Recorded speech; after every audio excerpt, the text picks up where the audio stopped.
தெலங்கானாவில் ஏரியை ஆக்கிரமித்து கட்டப்பட்டிருந்த நடிகர் நாகார்ஜுனாவுக்கு சொந்தமான அரங்கம் இடித்து அகற்றப்பட்டது.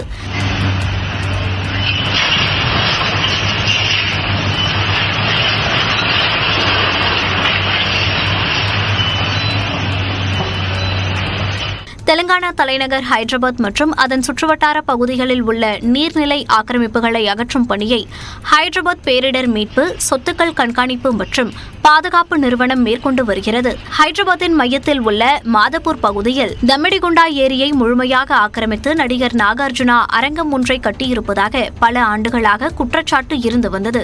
இந்நிலையில் இது தொடர்பாக விசாரணை நடத்தியதில் 10 ஏக்கர் பரப்பளவு கொண்ட இந்த ஏரியில் சுமார் 4 ஏக்கர் பரப்பளவை ஆக்கிரமித்து கட்டப்பட்டது உறுதியானது. இதனையடுத்து அந்த அரங்குக்கு செல்லும் சாலைகள் அடைக்கப்பட்டு அதனை இடிக்கும் பணி மேற்கொள்ளப்பட்டது. விருதுநகர் மாவட்டம் வெம்பக்கோட்டை அகழாய்வில் சுடுமண்ணால் ஆன காளையின் உருவபொம்மை கண்டெடுக்கப்பட்டுள்ளது. வெம்பக்கோட்டை அருகே விஜய கரிசல் குளத்தில் கடந்த 5000 ஆண்டுகளுக்கு முந்தைய காலத்தை எரியும் வகையில் வைப்பாற்றின் மேட்டுக்காடு பகுதியில் 3ஆம் கட்ட அகழாய்வு பணிகள் நடைபெற்று வருகின்றன. கடந்த ஜூன் 18ஆம் தேதி தொடங்கிய அகழாய்வில் இதுவரை கண்ணாடி மணிகள், கல்மணிகள், சிகை அலங்காரத்துடன் பெண்ணின் தலைப்பகுதி, செம்பு காசு, அணிகலன்கள், சங்கு வளையல்கள் உள்ளிட்ட 1400க்கும் மேற்பட்ட பொருட்கள் கண்டெடுக்கப்பட்டுள்ளன. இந்த நிலையில் சுடுமண்ணால் ஆன திமிலுடன் கூடிய காளை உருவ பொம்மை கண்டெடுக்கப்பட்டுள்ளது. இதுவரை 15க்கும் மேற்பட்ட திமிலுடைய காளையின் உருவ பொம்மை கண்டெடுக்கப்பட்டுள்ளது குறிப்பிடத்தக்கது. இதன் மூலம் ஜல்லிக்கட்டுக்கு நமது முன்னோர்கள் முக்கியத்துவம் கொடுத்துள்ளதாக தொல்லியல் துறையினர் தெரிவித்துள்ளனர். தொடர்ந்து 1 நிமிட செய்திகளை பார்க்கலாம்.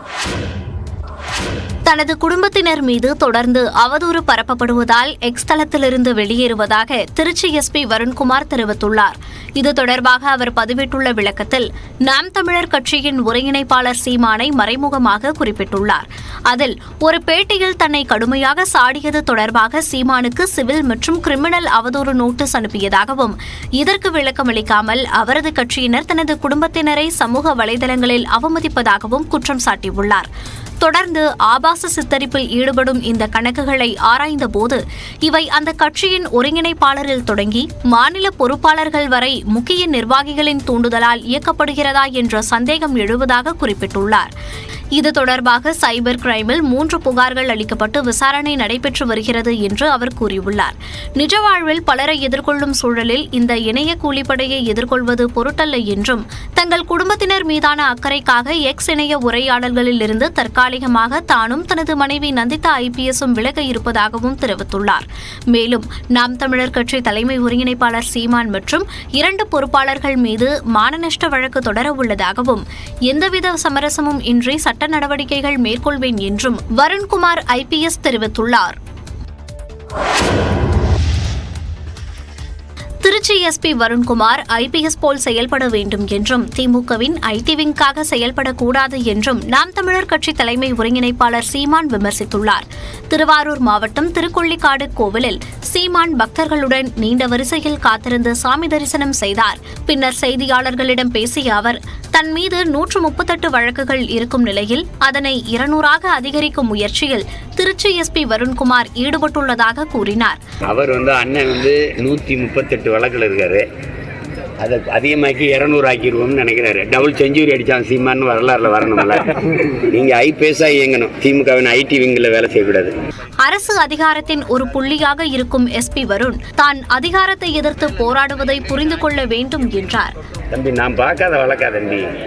நீ ஒரு அதிகாரத்தில் ஒரு புள்ளி, உன் அதிகாரத்தை நான் ஏற்று சண்டை செஞ்சுக்கிட்டு இருக்கேன். நீ எம்மாத்தனை ஒரு ஓரத்தில் நின்று ஏதாவது விளையாடிட்டு போகணும். நீ FIR போடு, என்னத்தையாவது போடு, எத்தனை நீ இதையும் அனுப்பு. என் வீட்டில் 5-6 குப்பை கூட இருக்கு, கிழிச்சு போட்டு போயிட்டே இருப்பேன். தமிழ்நாட்டில் உலக முதலீட்டாளர்கள் மாநாடு மூலம் வரப்பெற்ற முதலீடுகள் 31 லட்சம் பேருக்கு வேலைவாய்ப்பு கிடைத்துள்ளதாக அரசு கூறுவது பச்சை பொய் என்றும் சீமான் விமர்சித்தார்.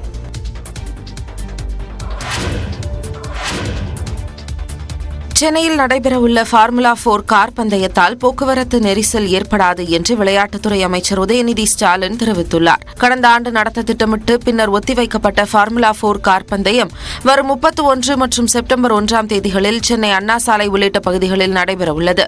போட்டியை பார்வையாளர்கள் கண்டு ரசிக்க 1999 ரூபாய் முதல் 19,999 ரூபாய் வரை கட்டணமாக நிர்ணயித்து தமிழ்நாடு விளையாட்டு மேம்பாட்டு ஆணையம் அறிவித்துள்ளது. இந்த நிலையில் ஃபார்முலா 4 கார் பந்தயத்திற்கான முன்னேற்பாடுகள் தொடர்பாக தலைமை செயலாளர் மற்றும் அனைத்து துறை அதிகாரிகளுடன் விளையாட்டு மேம்பாட்டுத்துறை அமைச்சர் உதயநிதி ஸ்டாலின் ஆலோசனை நடத்தினார். அப்போது ஃபார்முலா 4 கார் பந்தயத்துக்கான முன்னேற்பாடுகள், பாதுகாப்பு அம்சங்கள் உள்ளிட்டவை குறித்து விரிவான ஆலோசனை மேற்கொள்ளப்பட்டது. பின்னர் செய்தியாளர்களிடம் பேசிய அமைச்சர் உதயநிதி கார் பந்தயத்தால் எந்த வகையிலும் போக்குவரத்து நெரிசல் ஏற்படாது என்று கூறினார். சனிக்கிழமை மதியத்துக்கு மேலே குவாலிஃபைங் ரேசஸ் ஆரம்பிக்கும். நைட் ரேஸ் கிட்டத்தட்ட ஒரு 10-10:30 மணி வரைக்கும் ரேஸ் நடக்கும். எந்த விதமான போக்குவரத்து இடையூறு இல்லாமல் அனைத்து வசதிகளும் தரமாக செய்யப்பட்டிருக்கு. வரும் 31ஆம் தேதி காலையில் நடைபெறும் போட்டியை பொதுமக்கள் இலவசமாக கண்டுகளிக்கலாம் என்றும் அமைச்சர் உதயநிதி தெரிவித்தார். இதனைத் தொடர்ந்து காணொலி வாயிலாக கலந்து கொண்ட முதலமைச்சர் மு.க.ஸ்டாலின் முருகன் மாநாட்டை தொடங்கி வைத்தார். அப்போது மாநாட்டில் இறைவணக்க பாடலை சீர்காழி சிவசிதம்பரம் பாடிய நிலையில் முதலமைச்சர் மு.க.ஸ்டாலின் எழுந்து நின்று மரியாதை செலுத்தினார்.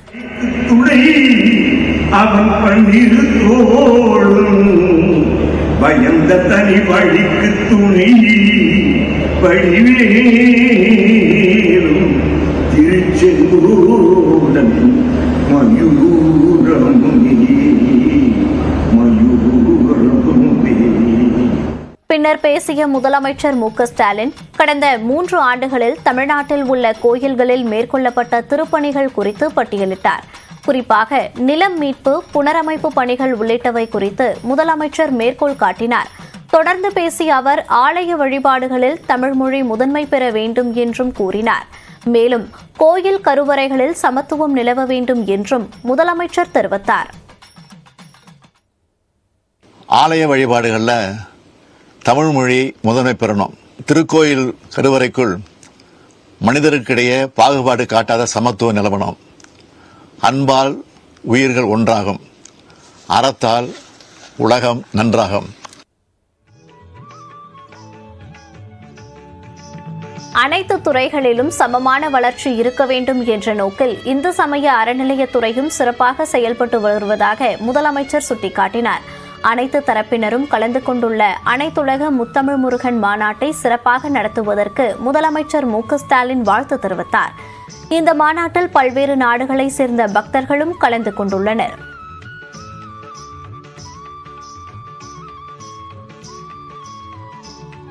முத்தமிழ் முருகன் மாநாட்டில் முதலமைச்சர் ஸ்டாலின் நேரில் கலந்து கொள்ளாதது ஏன் என பாஜக மூத்த தலைவர் தமிழிசை கேள்வி எழுப்பியுள்ளார்.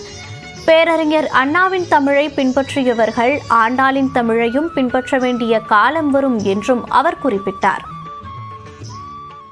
முதலமைச்சர், நான் கேட்கிறேன், இதே போல ஒரு மாநாடு, சிறுபான்மை இன சகோதரர்களின் நம்பிக்கைக்குரிய மாநாடு தமிழகத்தில் எங்காவது இதே மாதிரி மாநில மாநாடு நடந்தால் அங்கே முதலமைச்சர் சென்று தொடங்கி வைக்காமல் இருப்பாரா?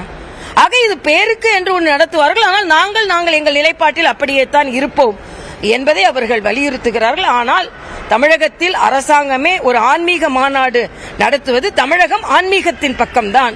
ஆன்மீகத்தை எப்படி காந்தி சொன்னாரோ, ஆன்மீகத்தை விடுத்து அரசியல் கிடையாது, அரசியலை விடுத்து ஆன்மீகம் கிடையாது என்று சொன்னாரோ, அதே போல தமிழகத்தில் இவர்கள் பெரியார் கொள்கையை சார்ந்தவர்கள், பெரியாரின் கொள்கையையும் வழிபற்றக்கூடிய காலம் வெகு விரைவில் வரும். அண்ணாவின் தமிழை பின்பற்றியவர்கள் ஆண்டாளின் தமிழையும் பின்பற்ற வேண்டி வரும் என்பதை இந்த மாநாடு வலியுறுத்துகிறது. அமைச்சர் சேகர் பாபுவிற்கு தன் மீது இந்த அளவிற்கு அன்பு உள்ளது என்று தற்போதுதான் தெரிந்ததாக மதுரை ஆதீனம் தெரிவித்தார். ஐயா அவர்கள் என் மேல ரொம்ப பாசமா இருக்கேன்னு இப்ப தான் தெரிஞ்சுக்கிட்டேன். கிட்டத்தட்ட 1 மாசமாக தொலைபேசியில் இந்த நிகழ்ச்சியில கலந்து கொள்வார். ஏசியெல்லாம் அனுப்பியிருக்காரு. என்னை பாதுகாப்பாக கூட்டிக் கொண்டு விடணும்னு கூட செஞ்சிருக்காரு. இந்த மகாநாட்டில் வரீங்க. நாங்கள் தான் தமிழை வளர்த்ததுக்கு 7ஆம் நூற்றாண்டில் தோன்றிய மதுரை ஆதீனம் தான் காரணம். முருகன் தான் திருஞான சமுத்திரா வந்தார், பெரிய புரட்சி செஞ்சார். அதனால ஐயா நீ வர சொன்னாங்க, வந்தேன், கலந்து சிறப்பாக நடத்துறாங்க.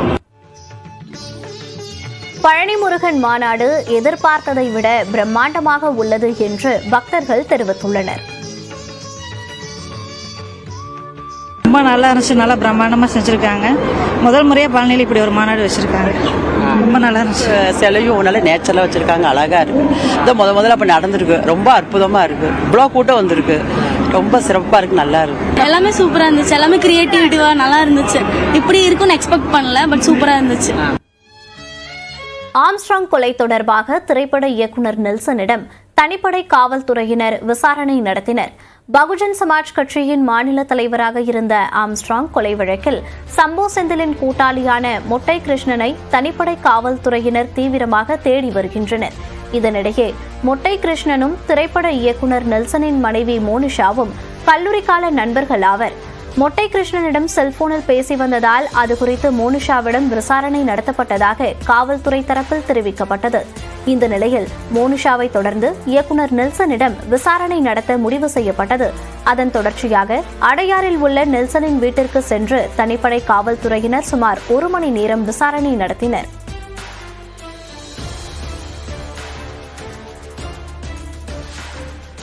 ஆம்ஸ்ட்ராங் கொலை வழக்கில் தேடப்பட்டு வரும் ரவுடி சம்போ செந்திலின் அண்மைக்கால புகைப்படம் காவல்துறைக்கு கிடைத்துள்ளது.